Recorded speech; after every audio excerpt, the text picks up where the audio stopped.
한 교실에서 벌어진 일이 일본 열도 전국을 뒤흔들고 있습니다. 도쿄 와세다 고등학교 20년 넘게 일본어를 가르쳐온 전설의 강사가 일본 교육계 역사상 전례 없는 금기를 깼습니다. 그녀가 선택한 방법은 바로 한글로 일본어를 가르치는 것. 선생님, 이제 글자가 보여요. 학생들의 반응은 폭발적이었습니다. 하지만 이 파격적인 수업 방식은 곧 일본 전체를 뒤흔들었습니다. 일본을 배신한 매국노라는 비난과 아이들을 구한 진짜 교사라는 찬사. 극단적으로 갈라진 여론 속에서 곧 국가적 논쟁으로 번졌습니다. 그리고 결국 그 교사는 모든 것을 내려놓고 한국행을 결심합니다. 대체 그 교실에서 무슨 일이 있었던 걸까요? 일본어 교사 아리타 마도카의 놀라운 이야기, 지금 시작합니다. 시작 전에 좋아요와 구독은 큰 힘이 됩니다. 댓글로 여러분의 생각도 함께 나눠주세요. 저는 와세다 고등학교에서 20년 넘게 일본어를 가르쳐온 아리타 마도카입니다. 매일 아침 정장 단추를 끝까지 채우고 교실에 서죠. 일본어를 지키는 것이 제 사명이라고 생각했거든요. 그런데 그날 수업 중이었습니다. 칠판에 한자를 적고 있는데 뒤에서 웃음소리가 들렸어요. 선생님, 이 문장 진짜 찐차네요. 감사해요. 손에 든 분필이 떨어졌습니다. 뒤돌아보니 학생들이 킥킥거리고 있었어요. 찐차, 가무사, 처음 듣는 말들이었습니다. 그 말들이 무슨 뜻이니? 한 학생이 대답했어요. 그게 더 느낌이 와요. 일본어는 너무 딱딱하잖아요. 그 순간 깨달았습니다. 한국어였어요. 찐차는 진짜, 가무사는 감사합니다를 줄임말이었죠. 가슴이 답답해졌습니다. 제가 평생 가르쳐온 일본어가 이렇게 밀려나고 있다니요. 그날 밤 인터넷을 뒤져봤어요. 정말 그랬습니다. 젊은 세대들 사이에서 한국어 혼종어가 유행하고 있었죠. 잠을 이룰 수 없었습니다. 천년 역사의 일본 문학이 이렇게 변해가고 있다니요. 그날 밤 처음으로 스스로에게 물었습니다. 내가 지켜온 것이 정말 옳은 걸까요? 창밖을 바라보며 잠 못 이루는 밤을 보냈어요. 다음 날 아침, 거울 앞에서 넥타이를 매며 다짐했습니다. 오늘은 아이들에게 진짜 일본 문학의 아름다움을 보여주겠다고요. 교실 문을 열고 들어서니 학생들이 웅성거리고 있었어요. 가방에서 가와바타 야스나리의 설국을 꺼내 교탁에 올려놓았습니다. 오늘은 이 작품으로 일본 문학의 진짜 아름다움을 보여주겠다고 다짐했거든요. 여러분, 이 작품은 일본인 최초로 노벨 문학상을 받은 걸작입니다. 목소리에 힘을 주었어요. 학생들의 눈빛이 반짝이길 바랐습니다. 국경의 긴 터널을 빠져나오자 설국이었다. 이 문장 하나에 담긴 깊이를 아시나요? 분필로 문장을 또박또박 적어 내려갔습니다. 하얀 글씨가 칠판에 선명하게 떠올랐어요. 그때 한 학생이 손을 들었습니다. 선생님, 저 과제로 채식주의자 읽었는데요. 심장이 쿵 내려앉았어요. 또 시작인가? 이 작품이 설국보다 더 와닿았어요. 한강 작가가 사람의 감정을 더 생생하게 표현하는 것 같아서요. 분필을 든 손이 떨렸습니다. 뒤에서 다른 학생이 맞장구 쳤어요. 맞아요. 요즘엔 일본 작가보다 한강 작가가 더 핫하잖아요. 목구멍이 막혔습니다. 입이 바싹 말라서 침을 삼키기도 어려웠어요. 학생들이 고개를 끄덕이는 모습이 보였습니다. 진심 어린 표정들이었어요. 거짓말이 아니었습니다. 한강 작가 글은 우리 마음이랑 딱 맞는 느낌이에요. 설국은 좀 어려워요. 칠판 앞에 서 있을 수밖에 없었습니다. 다리가 후들거렸어요. 20년 교직 생활에서 이런 무력감을 느낀 적이 없었습니다. 제가 평생 자랑스럽게 가르쳐온 일본 문학이 학생들에게는 낡고 어려운 것으로 느껴지고 있었어요. 가와바타의 섬세한 문체보다 한강의 현실적인 표현이 더 와닿는다니요. 오늘 수업은 여기까지 하겠습니다. 겨우 목소리를 짜내어 말했어요. 책을 집어들고 교실을 빠져나왔습니다. 복도를 걸으며 무릎이 덜덜 떨렸어요. 교무실 의자에 털썩 주저앉았습니다. 책상 위에 설국 교재가 눈에 들어왔어요. 표지의 한자들이 갑자기 낡고 딱딱해 보였습니다. 창밖을 바라봤어요. 학생들이 운동장에서 웃고 있었습니다. 그들의 목소리가 들렸어요. 그 순간 깨달았습니다. 아이들은 제가 전하고자 하는 일본 문학의 깊이를 이해할 수 없었어요. 언어의 장벽 때문일까요? 아니면 제 방식이 틀린 걸까요? 그날 밤 침대에 누워 천장을 바라봤습니다. 학생들의 진심 어린 눈빛이 자꾸 떠올랐어요. 처음으로 의문이 들었습니다. 내가 지켜온 가치가 과연 지금 세대에게 의미가 있을까요? 교사로서의 존재 이유가 흔들리기 시작했어요. 베개에 얼굴을 묻고 한참을 고민했습니다. 며칠이 지났지만 마음의 혼란은 가라앉지 않았습니다. 수업 중에도 자꾸 학생들의 말이 떠올랐어요. 한강 작가가 더 와닿는다. 일본 문학은 어렵다. 그날도 교무실에서 멍하니 앉아 있었습니다. 서류를 정리하는 척했지만 머릿속은 복잡했어요. 마도카 선생님, 선배 교사인 사토 선생님이 다가왔습니다. 부탁이 있는데요. 오늘 입학 예정자 상담 좀 대신해 주실 수 있나요? 고개를 끄덕였어요. 요즘 학생들과 마주하는 것이 두렵기는 했지만 선배의 부탁을 거절할 수는 없었으니까요.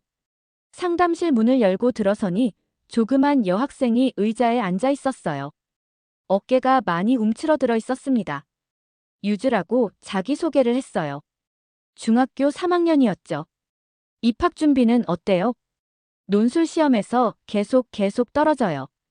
글자를 읽는 게 어려워서요. 목소리가 매우 작고 자신감이 없어 보였어요. 한자가 어려운가요? 네. 뜻을 모르겠어요. 읽을 수는 있는데 무슨 말인지. 그런데 유주의 표정이 갑자기 밝아졌어요. 재밌는 게 있어요. 한글 자막을 보고 일본어를 알게 됐거든요. 저는 깜짝 놀랐습니다. 한글이라고 했나요? 한국 드라마 보면서요. 사랑이라는 한자 옆에 한글로 사랑이 써 있을 때 처음으로 의미를 알았어요. 유주가 활짝 웃었습니다. 상담 시작 이후 처음 보는 미소였어요. 이상하죠? 외국 글자로 일본어를 배우다니. 그 순간 뭔가가 제 가슴 속에서 무너졌습니다. 언어는 권위를 위한 게 아니라 사람을 위한 것이었나요? 유주가 가방에서 공책을 꺼냈어요. 한글과 일본어가 함께 적혀 있었습니다. 이렇게 적어두면 기억하기 쉬워요. 처음으로 글을 읽게 된 기쁨이 담긴 그 눈빛을 보는 순간 제 눈에 눈물이 맺혔어요. 이 아이는 글을 읽고 싶어 했습니다. 이해하고 싶어 했어요. 그리고 자기만의 방법을 찾아낸 거였습니다. 유주, 입학시험 준비 도와드릴게요. 정말요? 네. 우리 함께 해봐요. 그날 밤 집에 돌아와서 한글 교재를 찾아봤습니다. 서점에서 산 책을 책상 위에 올려놓고 페이지를 넘겨봤어요. 자음과 모음의 조합, 발음 기관을 본뜬 구조. 정말 과학적이었습니다. 감탄이 나왔어요. 그런데 이상하게도 마음 한켠이 어지러웠습니다. 이건 제가 배운 것도 가르쳐온 것도 아니었거든요. 거울 앞에 서서 제 모습을 바라봤습니다. 교육자로서 실용적 방법을 외면할 수 없다는 생각과 일본어를 수호해야 한다는 오랜 신념이 충돌했어요. 하지만 유주의 미소가 계속 떠올랐습니다. 글을 읽게 된 기쁨이 담긴 그 눈빛 말이죠. 아이들이 읽을 수 있다면 내가 틀렸을 수도 있지. 작은 소리로 중얼거렸습니다. 그리고 책을 다시 펼쳤어요. 그날 밤 잠을 이룰 수 없었습니다. 침대에 누워서도 자꾸 한글 교재가 떠올랐어요. 결국 일어나서 책상 앞에 앉았습니다. 한글 교재를 펼쳐놓고 페이지를 넘겨봤어요. 자음과 모음의 구조를 분석해봤습니다. 자음 기억, 니은, 미음 각각이 발음 기관의 모양을 본뜬 거였어요. 모음 아, 오, 우는 천지인을 기반으로 한 체계였고요. 이건 정말 과학적이네. 세종대왕이 이걸 만들었다고. 감탄이 나왔어요. 한글 창제의 철학적 깊이에 매료되었습니다. 누구나 쉽게 배울 수 있도록 만든 문자라는 설명을 읽으니 더욱 놀라웠어요. 하지만 동시에 가슴이 답답했습니다. 제가 20년 동안 가르쳐온 방법보다 효과적일 수도 있다는 생각이 들었거든요. 책을 덮고 거울 앞에 섰습니다. 거울 속 제 모습이 낯설어 보였어요. 나는 누구지? 교육자로서 아이들을 도와야 한다는 마음과 일본어의 순수성을 지켜야 한다는 오랜 신념이 격렬하게 충돌했어요. 효율과 정체성, 실용과 신념. 중얼거리며 창밖을 바라봤습니다. 가로등 불빛이 흔들리고 있었어요. 그 순간 결심했습니다. 유주를 직접 도와보기로 말이죠. 이 방법이 정말 효과적인지 확인해 보겠다고요. 전화를 들고 유주에게 연락했습니다. 특별 수업 어때요? 하지만 비밀이에요. 전화 너머로 유주의 밝은 목소리가 들렸어요. 정말요? 꼭 비밀로 할게요. 그렇게 저의 첫 번째 금지된 실험이 시작되었습니다. 며칠 후 방과 후 빈 교실에서 유주를 만났습니다. 그런데 유주 혼자가 아니었어요. 3명의 학생이 더 있었습니다. 선생님, 얘들도 저랑 비슷해요. 글 읽는 게 어려워해요. 유주가 조심스럽게 말했습니다. 사실 조금 당황스러웠어요. 하지만 거절할 수는 없었습니다. 칠판 앞에 서니 손이 떨렸습니다. 분필을 들고 학교라는 한자를 썼어요. 그리고 조심스럽게 그 옆에 한글로 학교를 적었습니다. 학생들의 눈빛이 반짝였어요. 와, 읽을 수 있어요. 학후교, 학교. 아이들이 신나게 소리내어 읽었습니다. 그 순간 제 가슴이 뭉클해졌어요. 선생님, 더 해주세요. 유주가 손을 들었습니다. 계속해서 단어들을 적어 나갔습니다. 친구, 선생님, 공부, 책상. 한자 옆에 한글을 적을 때마다 아이들이 웃으며 따라 읽었어요. 이거 정말 쉬워요. 수업은 점차 체계화되었습니다. 매일 방과 후에 만나서 한글 보조 일본어 수업을 진행했어요. 아이들은 점점 자신감을 되찾았습니다. 웃음소리가 교실에 가득했어요. 선생님, 이제 교과서도 읽을 수 있어요. 한 달이 지나자 정말 놀라운 변화가 일어났습니다. 아이들이 스스로 한자를 읽기 시작했어요. 한글 표기가 없어도 말이죠. 하지만 저는 이 모든 과정을 외부에 드러낼 수 없었습니다. 가슴이 답답했어요. 매일 수업을 하면서 복잡한 감정에 휩싸였습니다. 아이들이 웃고 배우고 변화하는 모습을 볼 때마다 교육자로서 보람을 느꼈어요. 하지만 동시에 제가 부정해온 외국 문자를 도구로 쓰고 있다는 죄책감도 들었습니다. 나는 일본어 교사인가? 아니면 반역자인가? 스스로에게 물었습니다. 더 이상 과거의 신념만으로 교실에 설 수 없다는 사실이 서서히 저를 깨뜨리기 시작했어요. 어느 날 수업을 마치고 교실을 나서는데 복도에서 동료 교사와 마주쳤습니다. 심장이 쿵 내려앉았어요. 마도카 선생님, 요즘 방과 후에 뭘 하시는 거예요? 아, 그냥 보충 수업이요. 거짓말을 했습니다. 얼굴이 빨개졌어요. 그날 밤 잠을 이룰 수 없었습니다. 제가 하고 있는 일이 정말 옳은 건지 확신이 서지 않았어요. 하지만 아이들의 웃음소리가 계속 들렸습니다. 유주가 처음으로 글자를 읽었을 때의 기쁨이 떠올랐어요. 한글은 일본어를 대체하는 게 아니야. 일본어를 구원하는 도구야. 그렇게 스스로를 설득했어요. 하지만 여전히 불안했습니다. 한 달 후 최악의 상황이 벌어졌습니다. 교장실에서 호출이 왔어요.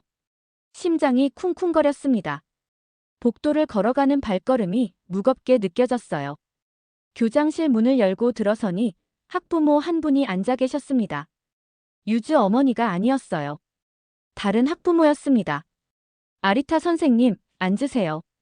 교장 선생님의 목소리가 차갑게 들렸습니다. 학부모님께서 선생님의 수업 방식에 대해 문제를 제기하셨습니다. 가슴이 쿵 내려앉았어요. 한국 글자로 일본어를 가르친다는 건 있을 수 없는 일입니다. 학부모가 화를 내며 말했습니다. 우리 아이가 집에서 한글을 쓰며 공부하는 걸 봤어요. 이게 교육입니까? 목이 막혔습니다. 아무 말도 할 수 없었어요. 선생님, 설명해 주세요. 교장 선생님이 날카롭게 물었습니다. 저는 아이들이 읽을 수 있게 도와주고 싶었을 뿐입니다. 겨우 목소리를 짜내어 말했어요. 그래도 이런 식으로 가르쳐서는 안 되죠. 일본어는 일본어답게 가르쳐야 합니다. 학부모가 계속 화를 냈습니다. 그날 오후 교사 회의가 열렸습니다. 제 퇴출 여부를 논의하는 자리였어요. 당신은 교사입니까? 아니면 선동가입니까? 동료 교사가 날카롭게 물었습니다.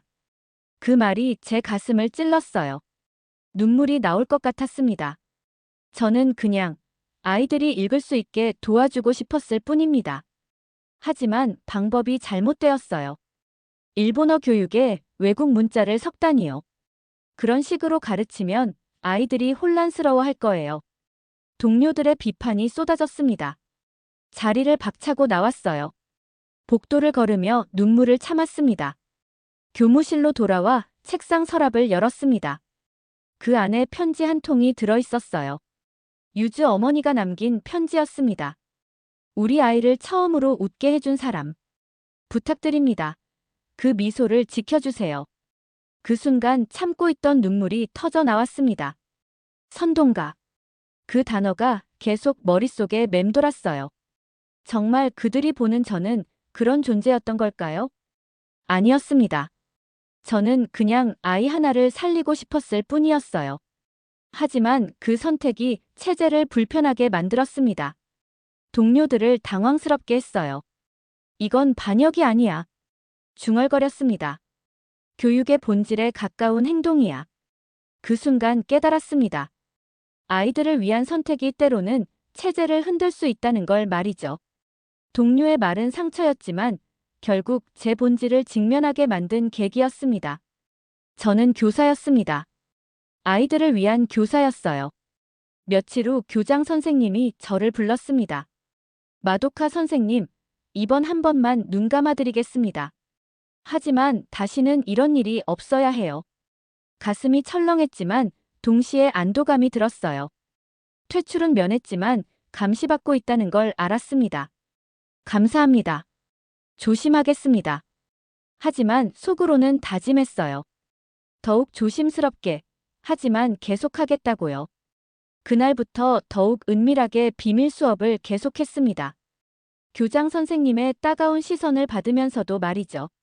몇 달이 흘렀습니다. 아이들은 놀랍도록 성장했어요. 이제 한글 도움 없이도 한자를 읽을 수 있게 되었습니다. 겨울이 왔습니다. 제 특별반 학생들이 모두 중학교를 무사히 졸업했어요. 고등학교 진학에도 성공했습니다.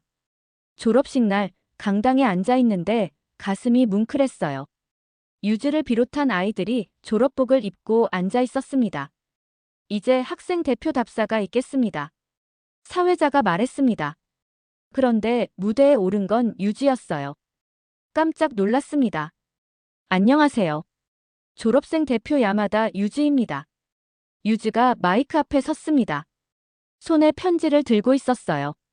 오늘 저는 특별한 편지를 읽고 싶습니다.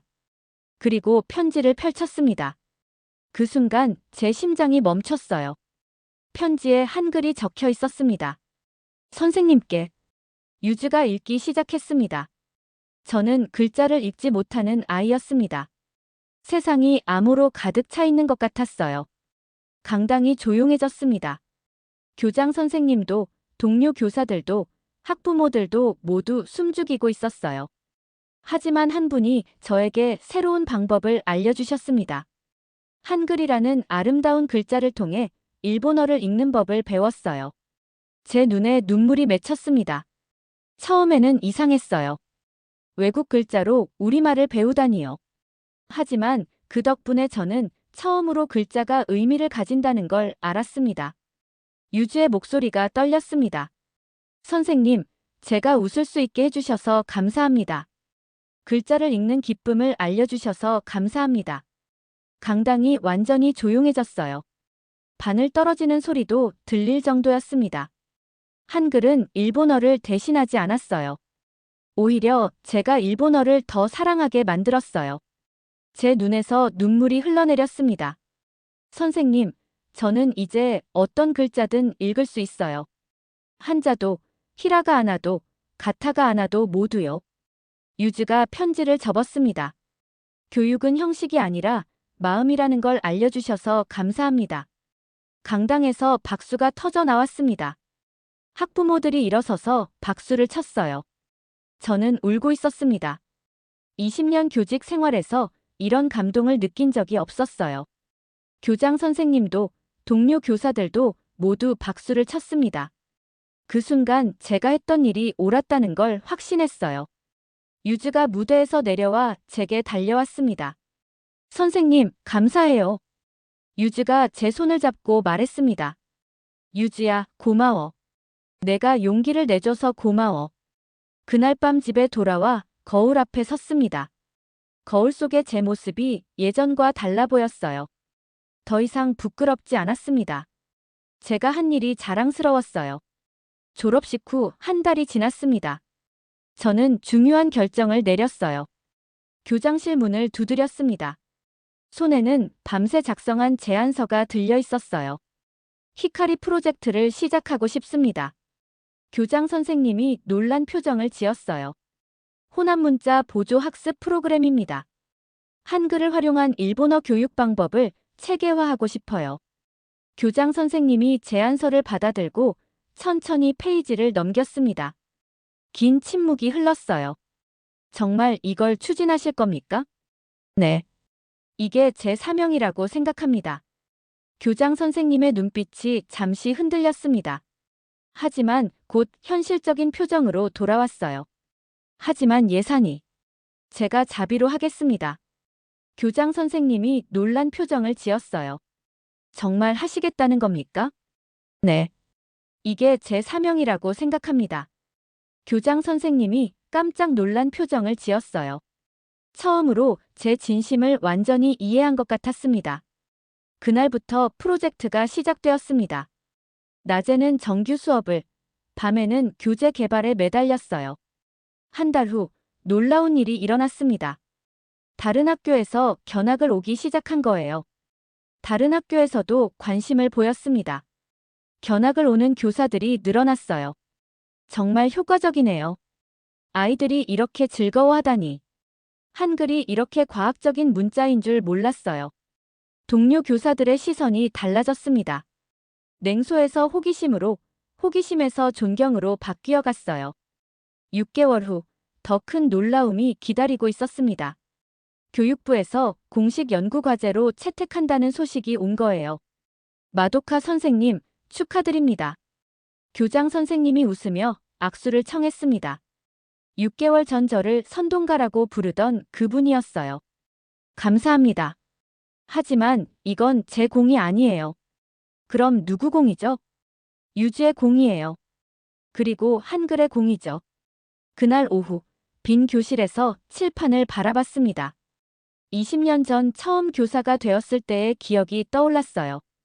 그때는 일본어를 지키는 것이 제 사명이라고 생각했습니다. 하지만 지금은 달라요. 언어는 정체성이 아니라 가능성이라는 걸 깨달았거든요. 한글은 일본어를 밀어내지 않았습니다. 오히려 더 많은 일본 아이들이 일본어를 사랑하게 만들었어요. 교실 뒤편에 앉아있던 유즈 같은 아이들의 눈을 이제 먼저 봅니다. 그들의 가능성을 발견하는 것이 제 새로운 사명이 되었어요. 창밖을 바라보니 석양이 지고 있었습니다. 하지만 제 마음은 밝았어요. 교단에 선 지 20년. 이제야 진짜 교사가 된 것 같았습니다. 한글이 저에게 가르쳐 준 건 언어의 힘이었어요. 그리고 그 변화는 교실 하나에서부터 시작되었습니다. 유주에게서 문자가 왔어요. 선생님, 고등학교에서도 잘하고 있어요. 한글 덕분에 일본어가 이렇게 재밌는 줄 몰랐어요. 눈물이 핑 돌았습니다. 기쁨의 눈물이었어요. 지금도 매일 아침 거울 앞에서 정장 단추를 채웁니다. 하지만 예전과는 다른 마음으로 말이죠. 더 이상 부끄럽지 않습니다. 제가 한 일이 자랑스러워요. 아이들의 웃음소리가 복도에서 들려옵니다. 그 소리를 들으며 오늘도 교실로 향해요. 언어는 가능성의 문이니까요. 그리고 그 문을 여는 열쇠는 사랑이었습니다. 이제 저는 아이들의 읽고 싶다는 마음을 지켜주는 사람이 되기로 했습니다.